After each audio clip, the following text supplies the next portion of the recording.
Buenas Buenas tardes, tardes, doctora. doctora. Buenas Buenas tardes, doctora. tardes. Les quité un poco, tenía mucha información, creo, síndrome de Sjögren. Hay cosas que por ahí les va a confundir más que ayudarles, ¿no? Vamos a llevar este tema hoy día. Bueno, el síndrome de Sjögren también es un problema, ¿no? Reumatológico muy frecuente. Se puede presentar primero o secundariamente a una enfermedad ya reumatológica establecida, sobre todo la artritis reumatoide, ¿no? Y la verdad es que es muy complicado tratar el síndrome de Sjögren porque la edad de presentación generalmente está entre los 40 años más allá, digamos, sobre todo en la tercera edad se presenta. Entonces es muy difícil apartar las comorbilidades que ya tienen, ¿no? A cierta edad los pacientes con la enfermedad de base que tienen. Ese es el principal problema de los pacientes con síndrome de Sjögren. ¿Qué es el síndrome de Sjögren? Es una enfermedad sistémica también, porque no solamente afecta a las glándulas exocrinas, sobre todo la glándula salival, la glándula lagrimal, son las más afectadas, ¿no? Y también pueden estar afectadas las glándulas sudoríparas y la piel está muy seca, digamos, ¿no? Entonces, estos pacientes tienen muchas alteraciones hidroelectrolíticas también. Un poco de historia. Johann Milkus, hacia allá en 1888, describió un varón con tumefacción de glándulas parótidas relacionado con infiltrados de células pequeñas. En 1933, el oftalmólogo danés Henrik Sjögren describió específicamente a 19 pacientes mujeres con queratoconjuntivitis seca y sequedad bucal, ¿no? Ahora, este tipo de enfermedades donde predominan los síntomas Zika, ¿qué son los síntomas Zika? Los síntomas secos, ¿no? Piel seca, ojo seco, boca seca. Entonces, afecta predominantemente a posmenopáusicas de 40 a 60 años, en una relación de mujer a hombre de 9 a 1, pero ya les había reiterado, ¿no? Que cuando se presenta en un hombre es un poco más complicado las enfermedades inmunológicas, sobre todo el lupus, la esclerodermia también y el síndrome de Sjögren, ¿ya? Hay una incidencia de 5.000 por 100.000 casos de habitantes. En Europa hay una prevalencia en diferentes grupos poblacionales, oscila alrededor de 0,6 al 3%, ¿no? Según criterios utilizados.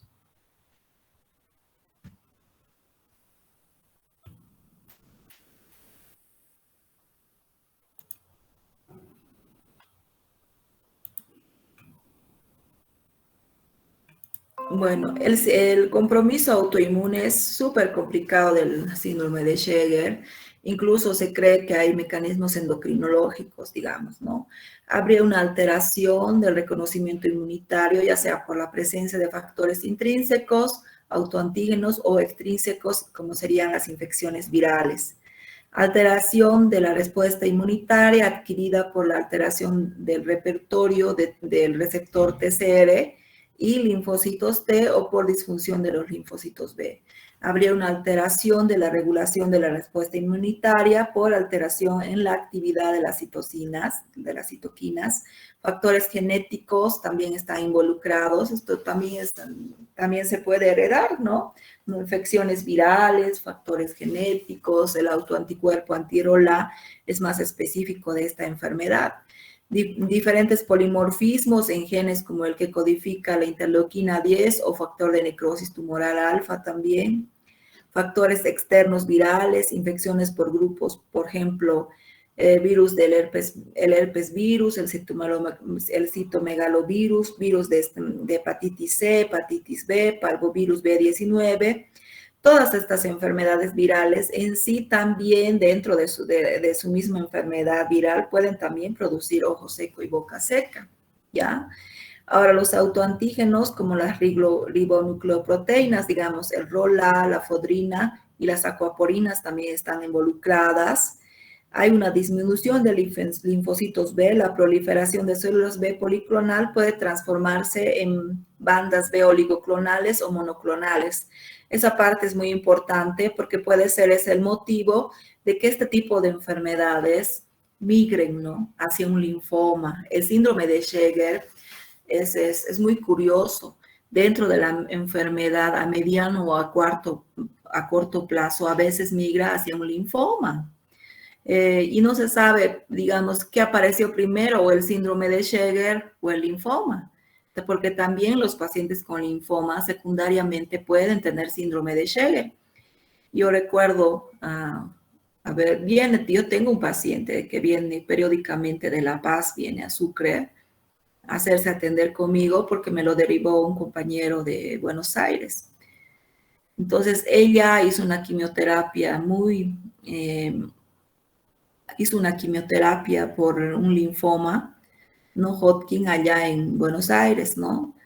Y bueno, aparentemente el linfoma fue secundario al síndrome de Sjögren, ¿no? Entonces ella hizo quimioterapia con muchos medicamentos citotóxicos y utilizaba también el rituximab.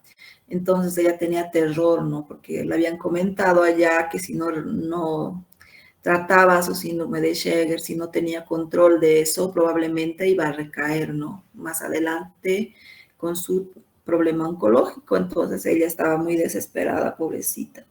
Pero bueno, yo le tranquilicé porque igual ella se infundía el biológico cada año. Entonces le dije que eso también protegía, ¿no?, de todo lo que le podría pasar con el síndrome de Sjögren. En sí, responden bien al biológico. Entonces, ¿cuál es la clasificación? Hay dos tipos, ¿no? Síndrome de Sjögren primario y síndrome de Sjögren secundario. Les comento que el primario es el más agresivo, ¿ya? El que aparece solo, sin ninguna enfermedad previa, es el más agresivo, es el que más migra hacia un problema oncológico, es el que más complicaciones sistémicas puede tener, todo eso, ¿no? Ahora, el síndrome de Sjögren secundario puede ser secundario a las mismas enfermedades del colágeno, como la artritis reumatoide, el lupus, la esclerodermia, las espondiloartropatías también pueden tener síndrome de Sjögren secundario, pero la verdad se puede manejar, ¿no?, junto con la enfermedad de base, y generalmente no hacen tantas complicaciones sistémicas como los pacientes con síndrome de Sjögren primario.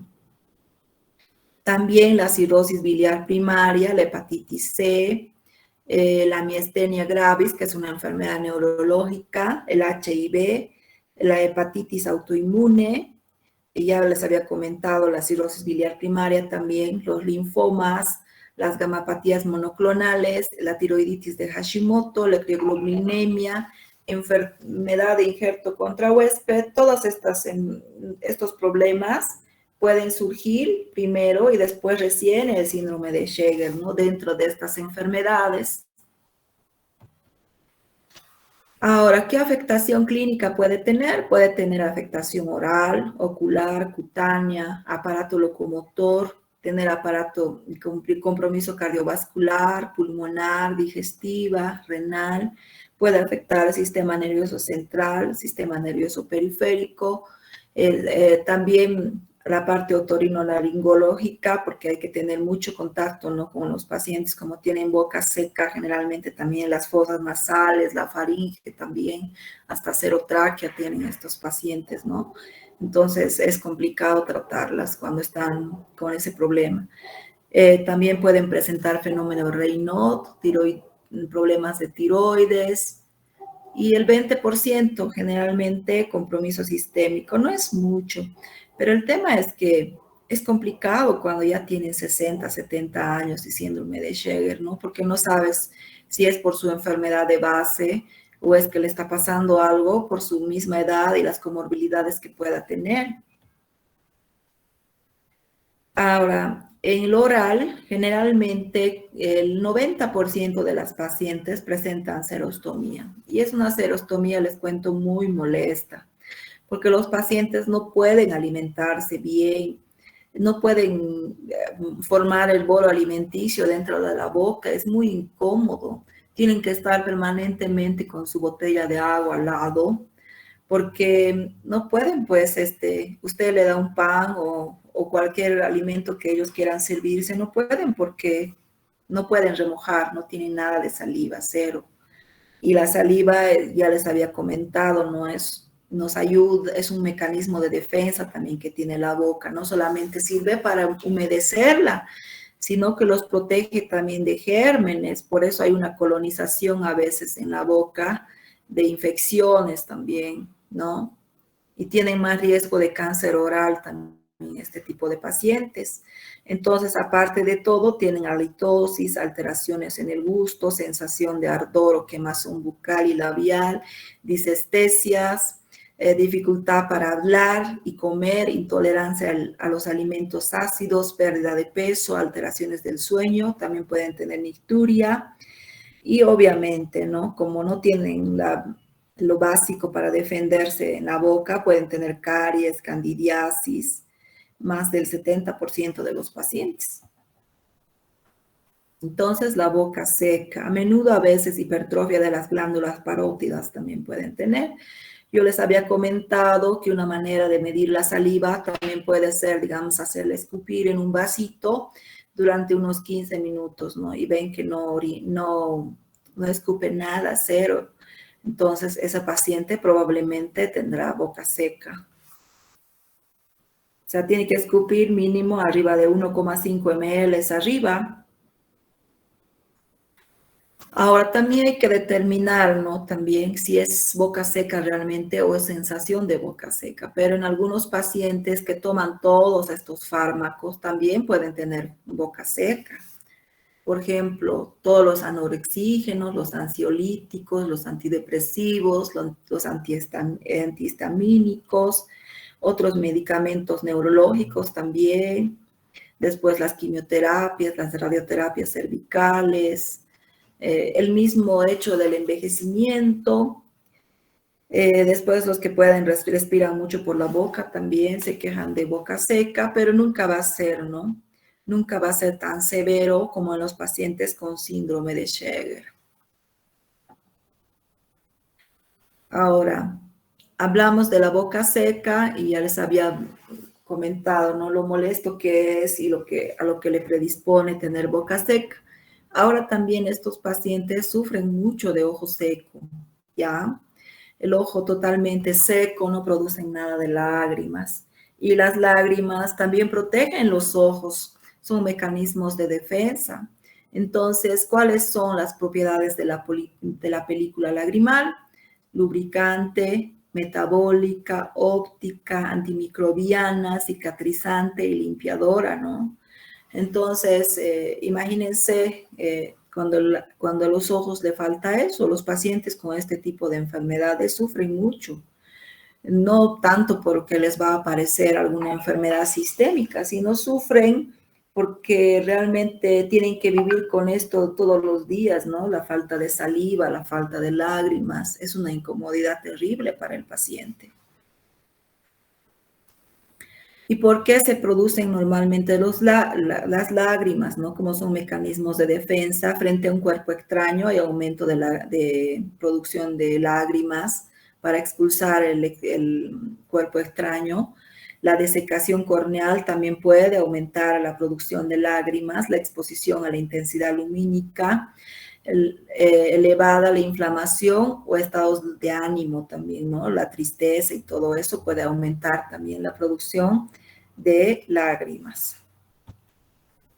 Ahora, el ojo seco, ¿qué síntomas tiene? Es una sensación muy incómoda, según mis pacientes. Dice que es como si estuvieran raspando.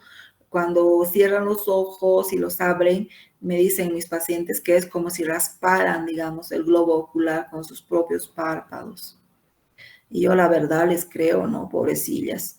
Entonces, la xeroftalmia provoca sensación de cuerpo extraño, ojo rojo, prurito, quemazón, sequedad, lagrimeo paradójico, disminución de la agudeza visual, fatiga ocular, fotofobia, dolor ocular, intolerancia a lentes de contacto. La fotofobia es real, ¿no? Porque ellos no pueden abrir los ojos frente al sol, es peor, entonces tienen que utilizar gafas oscuras y con eso ven bien, ¿no? Porque a veces es curioso, yo tengo pacientes que vienen del campo que tienen este problema y utilizan sus gafas de sol, ¿no? Porque solamente con las gafas de sol pueden ver bien, digamos, no serán tan modernos como deben y con medidas como deberían ser, ¿no? Pero les sirve, digamos, para poder abrir los ojos en el sol. Ahora, dejando de lado, digamos, la parte oftalmológica, vamos a hablar también del aparato locomotor.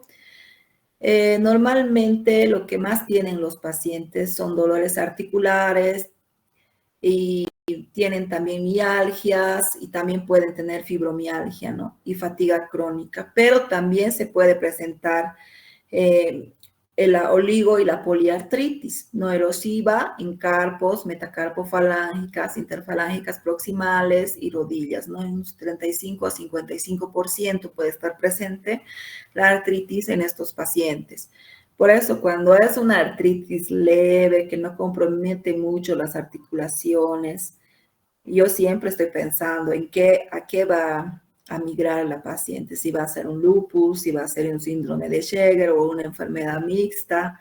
Es complicado cuando solo vienen, digamos, con una poliartritis y solamente tienen, digamos, y tienen factor reumatoide negativo y que su artritis es leve, entonces esos pacientes son los que a veces, aunque no los crean, es lo que más da temor, digamos, a los reumatólogos, ¿no? ¿Qué va a pasar con él? ¿Qué se va a manifestar más adelante? Es lo interesante también de este tipo de enfermedades, ¿no? Entonces, generalmente, igual que en el lupus, el paciente no tiene una artritis así muy severa, no hay mucho compromiso articular. Después, obviamente, puede comprometer todas las articulaciones, ¿no? Metacarpofalángicas, interfalángicas proximales, rodillas, en un 35 a 55%. También pueden tener tenosinovitis, mialgias, distonías, fibromialgias, síndrome de fatiga crónica, parálisis hipopotasémica, miositis, dermatopolimiositis, pueden migrar a ese tipo de complicaciones y algunas otras cosas, ¿no? Entonces, es muy importante, digamos, detectar a tiempo cualquier complicación que hagan también estos pacientes, porque son pacientes muy complicados, les cuento. Aparte de que pueden tener afectaciones cutáneas, pueden hacer vasculitis cutánea un 30, 40, a 20 a 30%, y obviamente de la vasculitis cutánea a la vasculitis sistémica hay un paso, ¿no? Entonces, ahí hay que aumentar la agresividad del tratamiento. Después, obviamente, la piel seca también va a estar presente, el eritema anular, procesos linfoproliferativos cutáneos, dermatitis palpebral, eczema esteatóxico, a veces generalmente en los más ancianos, las paniculitis. El eritema nodoso también es una lesión en piel que puede terminar en vasculitis generalmente y otras afectaciones, ¿no? A nivel de la piel. Ahora, la púrpura hipergamma globulinémica de Waldenström también produce una vasculitis terrible en piel y también puede hacerse sistémica de un momento a otro. Entonces, siempre hay que estar vigilando, ¿no? Si aparecen petequias, manchas en la piel, si tiene ulceraciones, lesiones en la piel, hay que estar atentos de que el paciente no tenga, digamos, una vasculitis cutánea.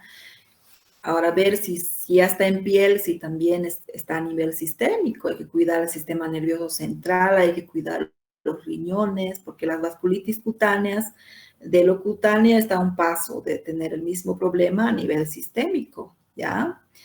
Generalmente en las biopsias se va a encontrar un infiltrado predominantemente neutrofílico, ¿no? Y aparte en el laboratorio vamos a encontrar altos títulos de anti-Ro y anti-La también se puede presentar, factor reumatoide, hipergamaglobulinemia, hipocomplementemia, esas son las alteraciones que puede producir una vasculitis a nivel, digamos, de sangre periférica, ¿no? Infiltrado predominantemente monocitario asociado a bajos títulos de anti-Ro, normocomplementemia, ausencia de hipergamaglobulinemia, ausencia de factor reumatoide. Es otro tipo de biopsia que por ahí es un poco menos agresivo, digamos, ¿no? Ahora generalmente las vasculitis también pueden tener compromiso del sistema nervioso central, sistema nervioso periférico. Ahora tiene mucha complicación, una complicación bastante vasta también a nivel digestivo, el síndrome de Sjögren. Puede tener, por ejemplo, disfagias, trastornos de motilidad, atrofia de la mucosa a nivel del esófago. A nivel del estómago pueden hacer gastritis crónica atrófica de tipo A, linfoma de Malt. Generalmente pueden tener disminución de absorción y hacer una anemia perniciosa por falta de absorción de complejos B, por ejemplo, ¿no? La gastritis linfocítica a nivel del intestino delgado también pueden tener el síndrome de mala absorción, enfermedad celíaca, puede afectar al páncreas de la nada. A veces los pacientes hacen una pancreatitis aguda. Imagínense, ¿no? Manejar todo lo que conlleva el síndrome de Sjögren más la edad del paciente, que de por sí algunos pacientes mayores pueden tener este tipo de problemas sin que su problema esté asociado con un síndrome de Sjögren, ¿no? Entonces, a la hora de hacer la inmunosupresión, a veces es complicado decidir, digamos, si se le hace o no se le hace. Ahora, el hígado puede estar afectado también un 20%. Ahora hay que ver, siempre descartar, ¿no? Que no tenga ninguna enfermedad viral como la hepatitis B, hepatitis C, que ya les comenté también que el síndrome de Sjögren puede ser secundario a ello, ¿no? Ver la cirrosis biliar primaria, lo mismo, la colangitis esclerosante primaria, lo mismo, y las colangitis autoinmunes, las hepatitis autoinmunes, también pueden tener eso, pueden ser incluso una enfermedad independiente de cualquier enfermedad del colágeno y secundariamente tener síndrome de Sjögren o los linfomas. Entonces, la afectación pulmonar también es sumamente difícil de tratar en el paciente, sobre todo aquellos que tienen serotraquea, digamos, no hay secreción de la mucosa de la tráquea, las vellosidades también pueden fallar, puede haber por eso mismo una hiperreactividad bronquial, una obstrucción de vías respiratorias. Estos pacientes, cuando tienen compromiso a nivel de la tráquea y a los bronquios, generalmente no responden bien a los inhaladores, ¿no? Que les dan para el asma, tienen una hiperreactividad muy fuerte. Entonces, es un problema tratar a los pacientes que tienen este tipo de problema. Encima de eso, digamos que a veces empeoran, digamos, con la edad que tienen y todo eso, ¿no? Ahora, a nivel pulmonar también pueden tener una alveolitis, una fibrosis pulmonar, puede ser la tipo específica o la inespecífica también, o la usual o la inespecífica, como les había explicado, ¿no ve que hay dos tipos de compromiso pulmonar que responden y no responden. Otros hacer una bronquiolitis obliterante, que generalmente tiene mucha mortalidad, ese tipo de lesión pulmonar. Después hacer pseudolinfomas, complicarse también con un linfoma a nivel pulmonar, hacer una neumonitis intersticial linfocítica, que también tiene bastante mortalidad. Ahora pueden presentar también derrames pleurales, a repetición que produce con el tiempo un engrosamiento de la pleura también.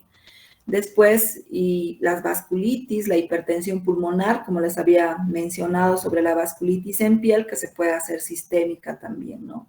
Y hay que tener cuidado los pacientes con síndrome de Sjögren que tienen fenómeno Raynaud porque pueden hacer hipertensión pulmonar también, ¿no? Y otros generalmente son por enfermedad crónica ya sumados a la edad y todo, pueden hacer amiloidosis, pulmón pequeño, necrosis focal diafragmática e infecciones más. Ahora, el compromiso de fibrosis pulmonar, ya les dije, ¿no? Que puede ser usual o inespecífica. La usual, este paciente, por ejemplo, debe tener compromiso pulmonar usual porque miren la destrucción que tiene a nivel del parénquima. Ahora, el riñón es un poco complicado también tratar en los pacientes con síndrome de Sjögren. porque como hacen desequilibrio hidroelectrolítico también a nivel del pH, hacen una curiosa enfermedad que se llama acidosis tubular renal, ¿ya? Tipo 1, que puede ser del 22 al 30%, y una acidosis tubular renal incompleta, que puede ser un cuarto grado, digamos, ¿no? Entonces, lo que hace es un reto también para el nefrólogo, porque no lo manejamos solos, ¿no? Porque obviamente los nefrólogos manejan mejor el medio interno, entonces ellos nos ayudan bastante con este tipo de problemas en el paciente.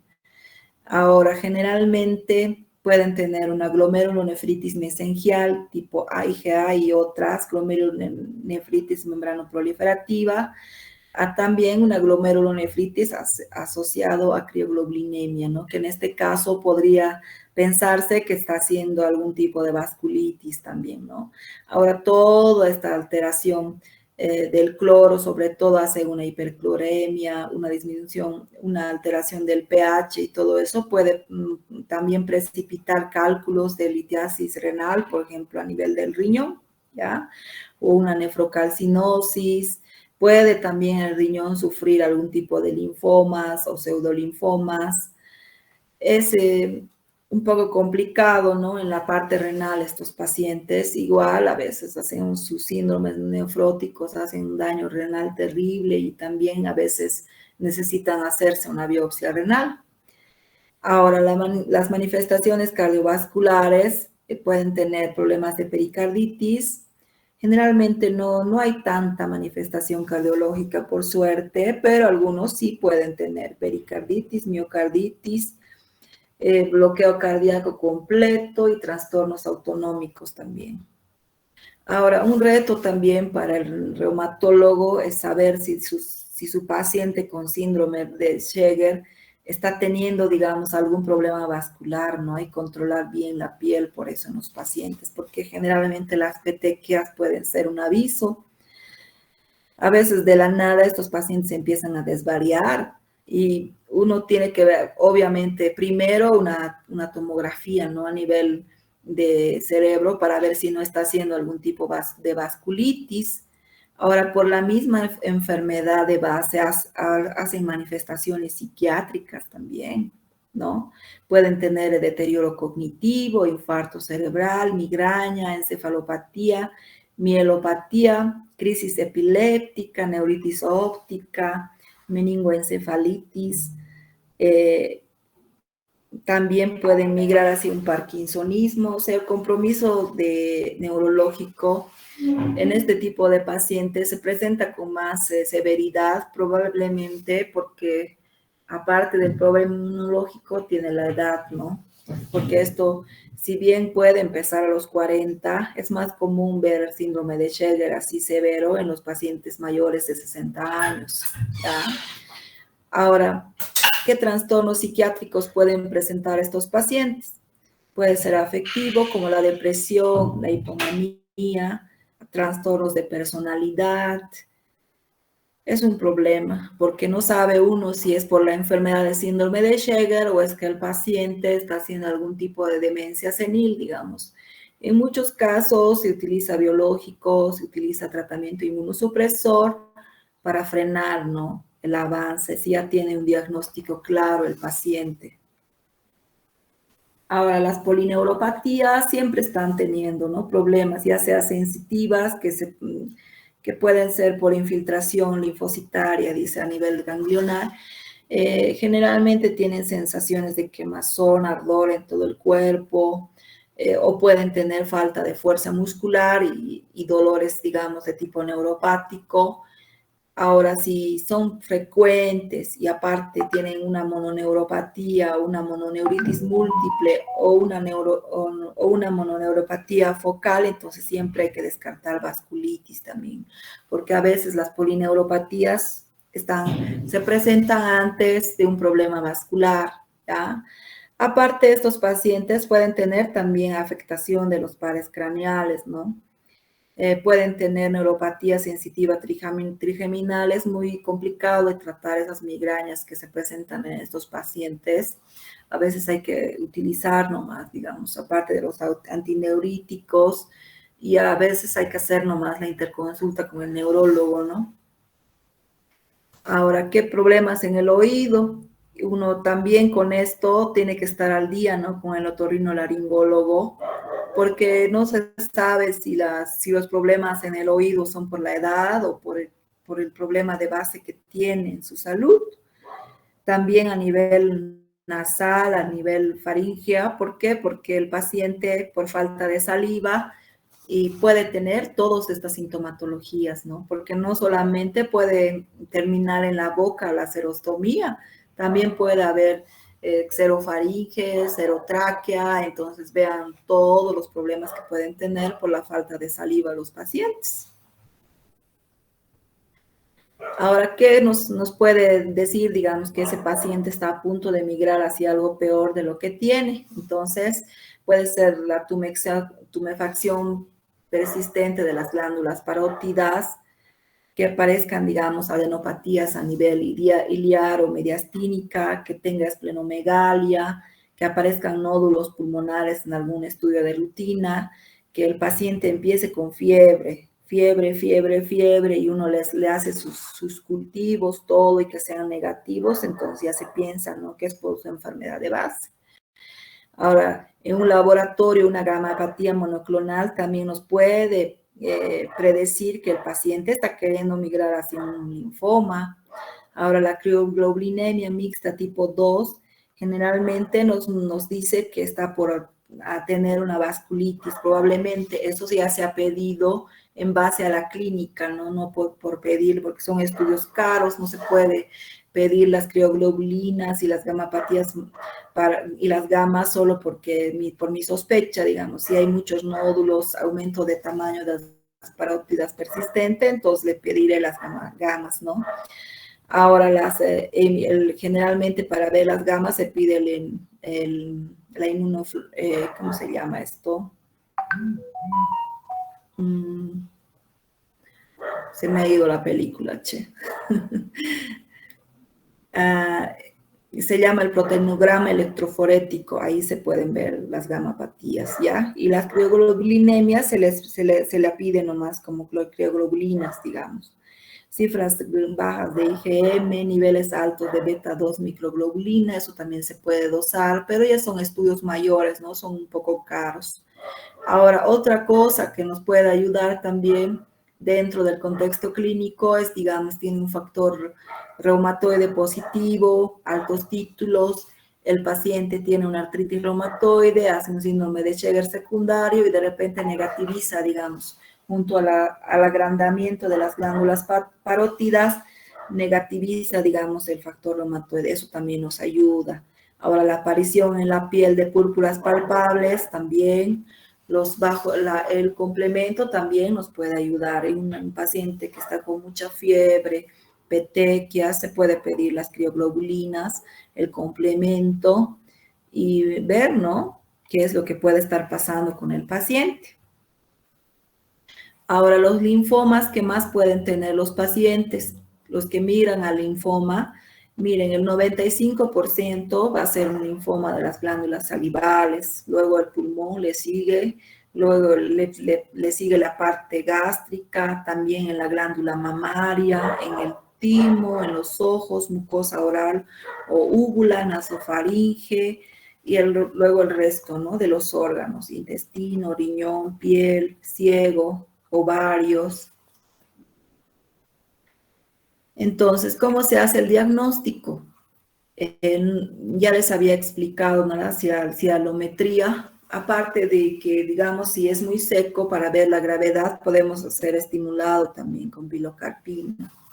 Ahora, la gamografía salival de parótida y submaxilar también puede ayudar, ¿no? Generalmente va a haber una captación disminuida bilateral, pero también tiene muchos diagnósticos diferenciales, ¿no?, como pueden ver en este cuadrito.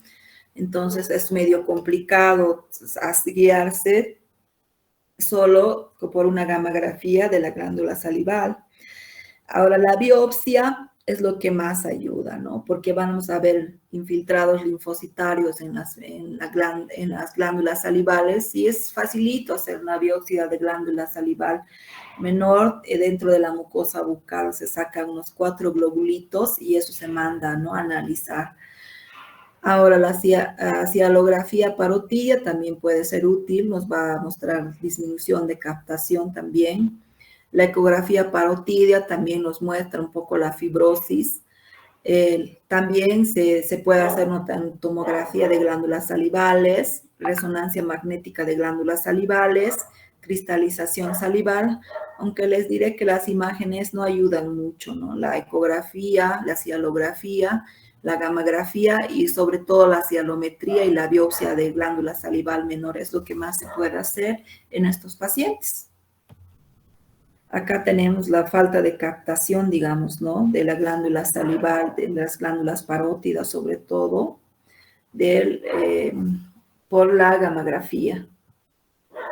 Ahora, las pruebas de ojo seco generalmente se los hace, ¿no?, el oftalmólogo, pero les hacen generalmente 2 tipos de test más comúnmente, el test de Schimmer, el de Rosa de Bengala, el test de Booth también, ¿ya? El test de Schimmer los hacen con unos papelitos que los ponen en el tercio externo de los párpados inferiores y pueden ver, ¿no?, cómo se van, digamos, mojando con las glándulas lagrimales. Tiene que ser mínimo más de 1 centímetro en un tiempo determinado. Igual yo, la verdad, no hago este tipo de cosas en mi consultorio. Siempre prefiero que el oftalmólogo los vea. Entonces, el Rosa de Bengala lo que hace, tiene una afinidad por las células epiteliales y mucosas desvitalizadas, digamos, va a tener un color de se va a teñir de fluoresceína la córnea. Entonces, ahí ven también que está ya dañada la córnea, eso es generalmente por ojo seco, ¿no? El Booth se instila fluoresceína en el fondo de saco inferior, menor a 10 se considera normal, digamos. Esas son las pruebas que normalmente le hace el oftalmólogo cada vez que yo le mando un paciente con síndrome de Schegel. Yo le pido específicamente, digamos, control ocular y pruebas de ojo seco, ¿no? Porque me van a ayudar a formar mis criterios clínicos para pensar que ese paciente esté con algún problema de síndrome de Schegel. Ahora, los autoanticuerpos que aparecen en los pacientes con síndrome de Schegel son el anti-RO y el anti-LA, ¿ya? Son los que más aparecen, aparte del factor antinuclear, que en la mayoría de los pacientes va a ser positivo, y el factor reumatoide en un 50% nos hace pensar que primero por ahí es una artritis reumatoide y el síndrome de Schegel es una enfermedad secundaria. O a veces no, tienen una boca seca y un ojo seco terrible y no tienen autoanticuerpos. Entonces, en ese caso, lo que se hace normalmente son las biopsias, ¿no?, de glándula salival para saber si tiene o no infiltrado inflamatorio. Estos son los criterios euroamericanos del 2002, que son más que todo síntomas orales, una respuesta positiva, sensación de boca seca mayor a 3 meses, parapidomegalias recurrentes, ingesta constante de líquidos, síntomas oculares, una respuesta positiva, ya sea sensación de ojo seco mayor a 3 meses, sensación de arenilla ocular, uso de lágrimas artificiales más de 3 veces al día, síntomas oculares, una prueba positiva, test de Schimmer, menor a 5 milímetros, después puntuación mayor a 4 en tinción de Rosa de Bengala, ¿no? Eso generalmente te lo informa, ¿no?, el oftalmólogo. Por eso es importante hacer las pruebas de ojo seco, porque eso también te ayuda a tener una cosa más objetiva de ojo seco. Ahora, alteración de las glándulas salivales, una prueba positiva, ya sea la gamografía parotídea, déficit difuso de captación en grado 3 o 4, cialografía con alteraciones difusas, ductales y acinares, un flujo salival sin estimular de 1,5 ml o menos en 15 segundos, dice. En realidad es 15 minutos, ¿ya? Yo les aclaro esa parte. Lo voy a cambiar probablemente, voy a buscar otra clasificación porque estos 15 segundos, no, pues, en 15 segundos no puede escupir nadie nada, ¿no ves? Son 15 minutos. Porque en la residencia nosotros hacíamos frecuentemente esa prueba en los pacientes. Entonces le daba el vasito por 15 minutos y incluso le marcaba el cronómetro a veces a su lado para que escupa y una vez que suene, digamos, la alarma, deje de escupir, ¿no? Ahora, la histopatología, biopsia de glándula salivar, ya, esta es la escala de Chris-Scholl-Manson, que es una clasificación, digamos. Ahora, acá también se puede hacer la glándula, yo hago, pero lamentablemente no hay quien me lo lea, ¿no? Le mando, creo, a La Paz, al doctor Sambuesa le he mandado, él más o menos tiene idea de cómo de informarme eso, ¿no? Y muchos pacientes han salido positivas solamente por la biopsia, porque no tenían autoanticuerpos, pero sí tenían, digamos, positivo la glándula salival. En la biopsia tenía infiltrados inflamatorios, ¿ya? Ahora, la parte inmunológica puede ser una prueba positiva, el anti-RO, sobre todo el anti-RO, pero también el anti-LA está dentro del síndrome de Sheger, ¿ya? Es necesario cumplir 4 a 6 criterios, incluyendo el 5 y el 6, digamos, o sea, la parte inmunológica y la biopsia tendría que estar sí o sí. Si se cumplen 3, se considera síndrome de Sheger, ¿no? Ahora, aún sin tener autoanticuerpos, la biopsia tendría que estar, ¿no? Para diferenciarla de sus tantos diagnósticos diferenciales, el síndrome de Sheger. Como han visto, es difícil separarlas de otras patologías. Ahora, el tratamiento, vamos a hablar un poquito en lo que resta de tiempo. Generalmente, para la afectación oral, sobre todo si alguna vez tienen un paciente, ¿no?, con síndrome de Sheger, que tenga la boca muy seca, tiene que tener una hidratación general adecuada, tiene que usar humidificadores valorar la presencia de patología nasofaringia, acompañante, o sea, tienen que ir normalmente, periódicamente al otorrinolaringólogo y también al dentista para hacerse ver los dientes, ¿ya?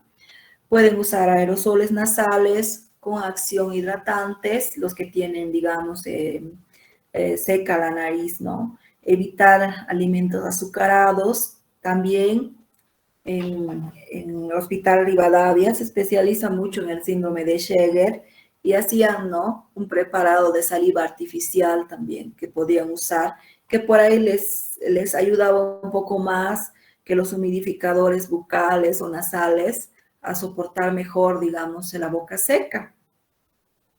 Evitar anticolinérgicos y antihistamínicos y la higiene oral, ¿no? Y la revisión oral periódica por su odontólogo. Ahora, si hay, digamos, casos de candidiasis, usar nistatina, fluconazol también ayuda. Ahora, ¿cómo se puede estimular, digamos, la secreción de saliva? Generalmente los pacientes tienen que ponerse a la boca constantemente chicles y caramelos ácidos, ¿ya?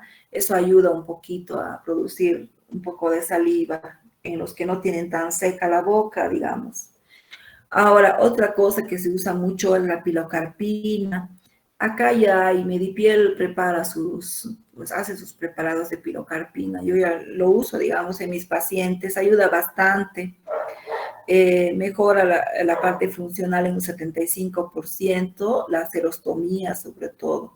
En un 50% la pilocarpina puede ayudar con la seroftalmia, ¿ya? Aunque hay bastante tasa de abandono, digamos, por los efectos adversos y colinérgicos que pueda tener este paciente, ¿no? Ahora, otras que están en investigación son los biológicos y la acidobudina. Ustedes dirán solamente para la boca seca y el ojo seco utilizar biológicos, pero no saben lo molesto que es para el paciente. Y si tiene posibilidades, obvio que va a recurrir a todo lo que le ofrezca la medicina para evitar toda esa sensación y los efectos que tienen, porque es una pesadilla. El paciente se deprime mucho, no puede ni hablar cuando no pueden ni vocalizar bien las palabras cuando no tienen húmeda la boca, ¿ya? Ahora, la pilocarpina es peligrosa, no se da a cualquier persona, hay que ver si no tiene un asma bronquial activo, enfermedades cardíacas no controladas, que tengan algún problema en los ojos como iritis o glaucoma de ángulo estrecho. Por eso siempre mejor revisar al paciente antes de darle cualquier medicación con el oftalmólogo, ¿no? Yo les pongo descartar glaucoma, porque no sé si bueno, sí habrá alguna diferencia, ¿no? Pero supuestamente es en el glaucoma de ángulo estrecho que no se debe usar la pilocarpina. Ahora, hola, mi amor. Entonces, este es el preparado, digamos, de la saliva. Se los voy a dejar igual para que ustedes sepan, ¿no? Cómo se hace la saliva artificial. No se los voy a leer, pero se los voy a dejar en su plataforma. Alguna vez por ahí lo necesitan, digamos, ¿no? Ahora, la afectación ocular siempre no. Ahí tienen que hacer un tratamiento ambiental, tienen que usar humidificadores, tienen que evitar corrientes de aire, la calefacción, el aire acondicionado, el humo, eso les hace más daño. Uso de anteojos de sol, gafas de goma, con cámara cerrada, evitar lentes de contacto. Tienen que tener una higiene palpebral adecuada. Incluso pueden usar compresas calientes si están con mucho dolor a nivel de los ojos. Ahora, el tratamiento hipersecretor, ¿no? Como les estaba comentando, la pilocarpina ayuda mucho, pero hay que evitar, ¿no? Que tenga algún problema, digamos. También algunas gotas oculares que les da el oftalmólogo por el ojo seco, puede ser, digamos, los beta-adrenérgicos, por ejemplo, la fisaelemina también. La acidoburina en comprimidos también se está usando en este tipo de pacientes, pero la verdad yo antivirales no he utilizado en mis pacientes porque tienen también sus efectos secundarios. Y obviamente yo vitamina A a todos mis pacientes les doy, ¿no? Cuando tienen el ojo seco. Ahora, el tratamiento sustitutivo, las lágrimas artificiales, eso es muy importante. Los pacientes tienen que usarlo continuamente. Que tengan baja viscosidad, que tengan una permanencia duradera de pH, que sean neutro estéril, es la clave, ¿no? Que tenga en su composición cristaloides, polímeros, surfactantes, más conservantes, digamos, ¿no? Hay una clasificación digamos, de lágrimas artificiales según su osmolaridad. Mientras menos químicos tengan, mejor, ¿no? Pero generalmente la mayoría de las lágrimas artificiales están pensadas, ¿no? Para no hacer daño.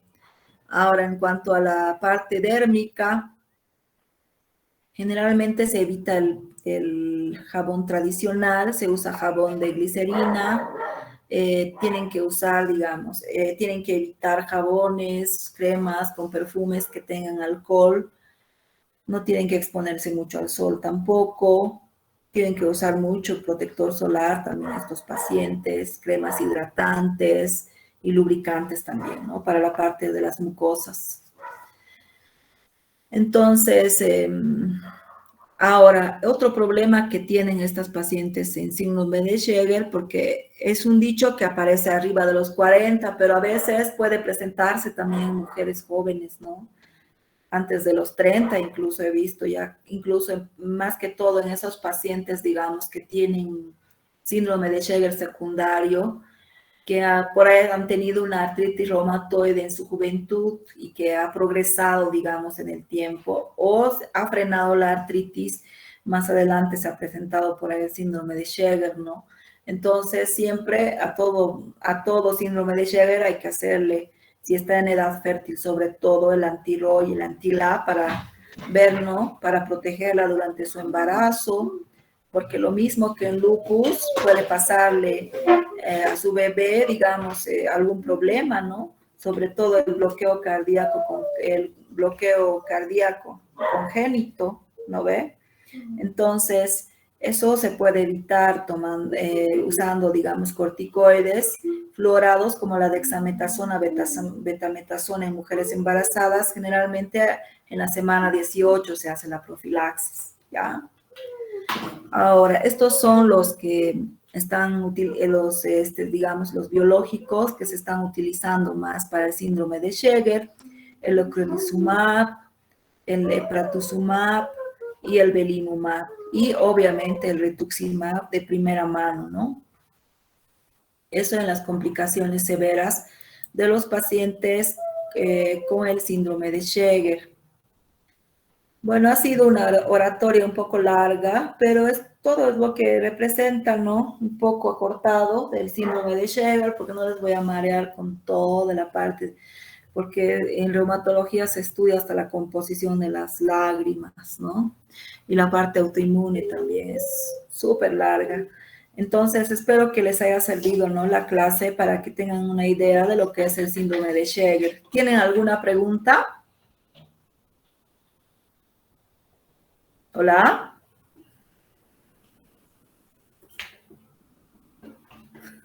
Se han dormido. Bueno, chicos, nos vemos entonces en nuestra próxima clase. Feliz vacaciones. Bueno, Hasta luego, doctora. La doctora, feliz vacaciones.